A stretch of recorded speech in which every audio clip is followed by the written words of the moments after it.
India, a country stretching nearly 2,000 miles from north to south. A giant triangle separated from the rest of the world by vast stretches of ocean and the mountain barrier of the Himalayas. Across the flat desert land, India's early invaders, coming down the mountain passes, drove the original settlers to the south. These Aryan conquerors occupied northern India and ushered in the Hindu period of history. As they expanded, the Aryans settled in what are today Patna, Delhi, and other northern cities. These ruins stand near Delhi to this day. It was near Delhi that, according to legend, a mighty war was fought between rival forces of Hinduism. Out of it, a unique set of beliefs and rules emerged, touching upon all phases of life.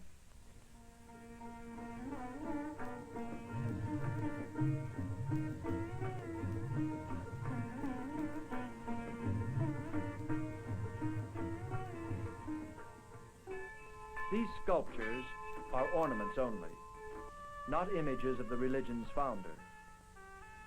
Hinduism has no one founder, no one set of doctrines. A Hindu may choose his own personal god, or an incarnation of it, in human or animal form. Many animals are sacred in the Hindu religion because of association with gods. One god whom Hindus honor is Hanuman, a monkey who befriended Rama. Rama was an incarnation of Vishnu, born on earth as a great hero. The descendants of Hanuman are sacred. They are fed and protected in temples. Hinduism teaches discipline and self-denial. These holy men practice discipline and self-denial. The Hindu believes that life on earth is temporary and is preceded and followed by an indefinite series of lives. Only full knowledge can bring release from this cycle of rebirth and lead to unending bliss. To achieve it, many Hindus believe that the body must be disciplined. Some use pain and self-torture for this purpose. Staring into the blinding sun, sitting for hours and for days in a difficult posture, standing, kneeling, perching in tortuous positions, praying night and day, repeating the name of God over and over. Such are some of the methods of discipline used by the Hindu holy men who concentrate in holy meditation.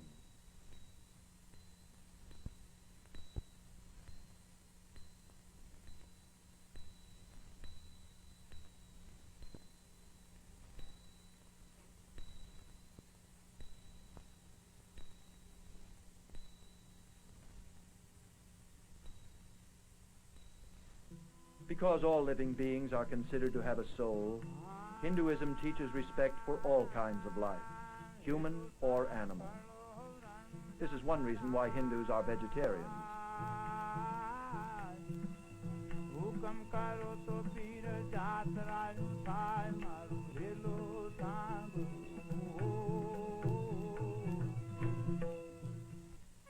Throughout India, imposing temples stand witness to the deep religious feeling of the Hindu.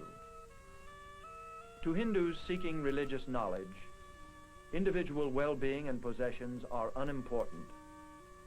And so a great part of the Hindu creative genius has turned to religion.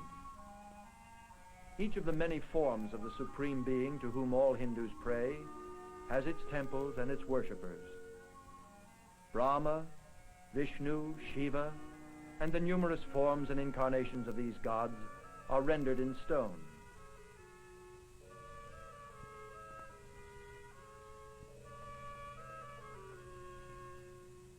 The highest art of India is seen in carvings made during the period of the Gupta dynasty. Gupta kings ruled northern India in the 4th, 5th, and 6th centuries AD. And under the Guptas, some of the greatest masterpieces of Indian art were created.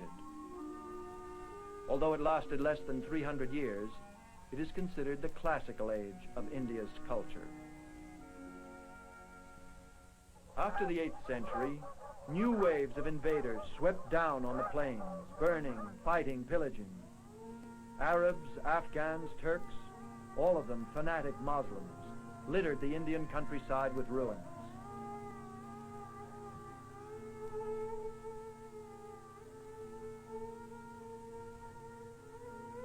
Among the wreckage stands this wrought iron column of one of the Gupta kings as a reminder of the short glory of this proud Hindu dynasty. Not far from it, near Delhi, a Muslim Tower of Victory was erected, made of carved red stone and rising 238 feet above the ground. It symbolizes the might of the Muslim conquerors.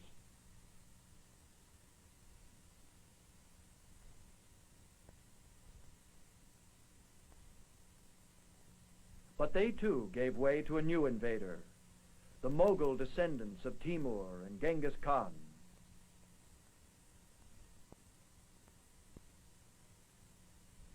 To this day, the landscape of India is dotted with beautiful mosques, palaces, and tombs, which the Mughals and their descendants built in conquered India. And as they ruled, they spread the teachings of Muhammad, teachings basically different from those of traditional Hinduism. The simplicity of the Mughal architecture stands in vivid contrast to the ornate designs of the Hindu temples, a contrast as deep as the division between the Hindu and the Muslim religions. Several of the Mughal emperors brought unity and stability to India. Some were tolerant of their Hindu subjects. Others spread their religion by sword and compulsion. One among the great Mughal rulers was Shah Jahan, who had the famous Taj Mahal built in memory of his queen. His reign was also a period of great literary and artistic activity. After him, the Mughal Empire gradually weakened. Shahs came and went, but their monuments survived.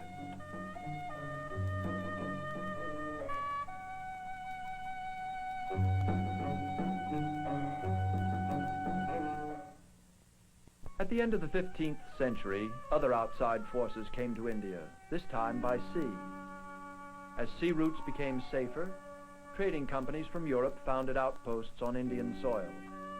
By the beginning of the 19th century, the British East India Company had established itself as the strongest among them.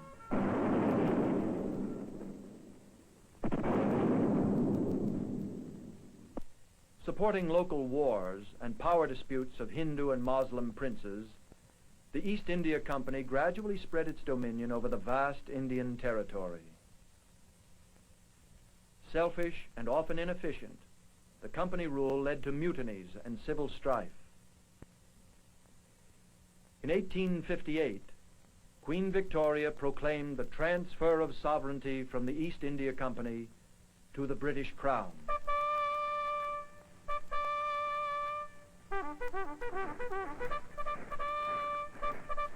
The princes and princelings signed treaties with Britain, whose queen became Empress of India. 200 years of British rule have left an indelible mark on India. The English trained large Indian armies in a mixture of Indian and European styles. Britain governed part of India directly through British governors, and the rest through Indian princes, known as Maharajas or Nawabs. Now that India is a republic, these princes have lost their power. The Durbar, an annual assembly in which the prince's chief subjects paid homage to him, no longer can be seen in the cities of India. Here we see the last Durbar of the Maharaja of Alwar.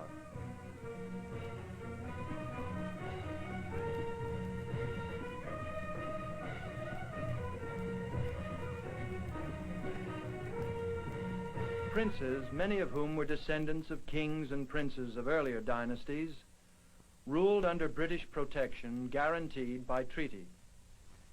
Their power and position depended entirely on the British. Indian princes gave allegiance to the British crown just as their own noble subjects gave allegiance to them. Now all this splendor and pageantry are gone, and the Indian Durbars are fading into legend. The English love of spacious plazas and gardens can be seen in New Delhi, for years the home of the British government in India, now the capital of the Republic.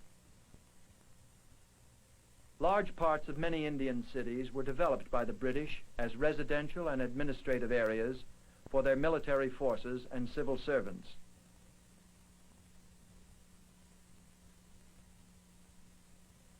But a large part of Indian life was not changed by British rule.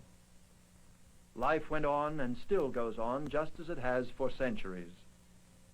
Most Indians live in small villages like this one. Here, using simple tools that have not changed in hundreds of years, they live off the soil.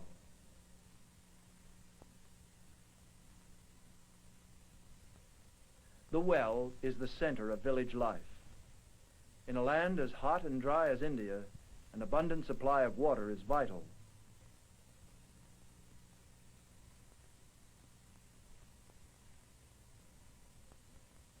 "11 million Indians live in the great cities. Over 345 million Indians live in small villages, which as yet have little contact with the outside world." The great Indian leader, Mahatma Gandhi, encouraged the use of the spinning wheel in the small villages of India. Spinning cloth, he believed, would keep farmers busy when there was no work to do in the fields. Gandhi also saw spinning as a symbol of India's independence from foreign domination. The spinning wheel was only part of Gandhi's plans for Indian freedom.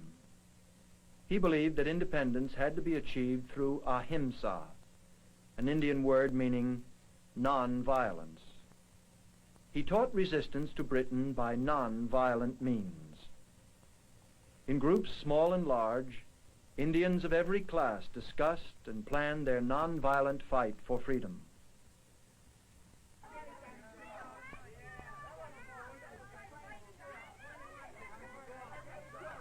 In August 1947, India received its independence from Britain. Almost overnight, India emerged as an important Asiatic power.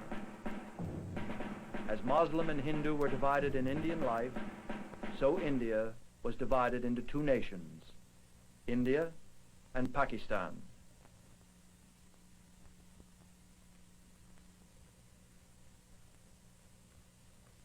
In order to ensure the progress all India is looking forward to, more teachers and schools are needed. Universities all over India are filled with eager young students, anxious to improve the lot of the millions of their fellow citizens who can neither read nor write. The new India is confident that it can govern itself, combining the best of Western technology and ideas with their own heritage, molding the two together into a new Asiatic democracy, which will carry them forward to a position of respect and leadership in the free world.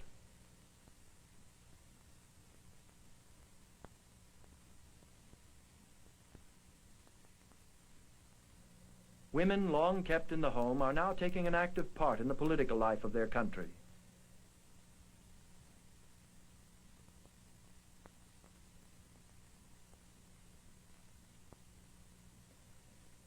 The days of colonialism are over, but the memory of its power and of its influences are still evident. The contrast of West and East is clearly visible in the streets of New Delhi. Kipling said, "East is East and West is West, and never the twain shall meet." These words, like an echo from the past, no longer ring true. The India of Kipling is dead.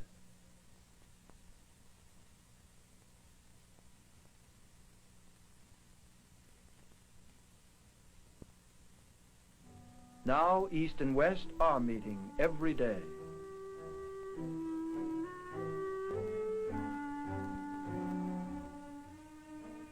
India has taken its place as a leader of the Asiatic nations.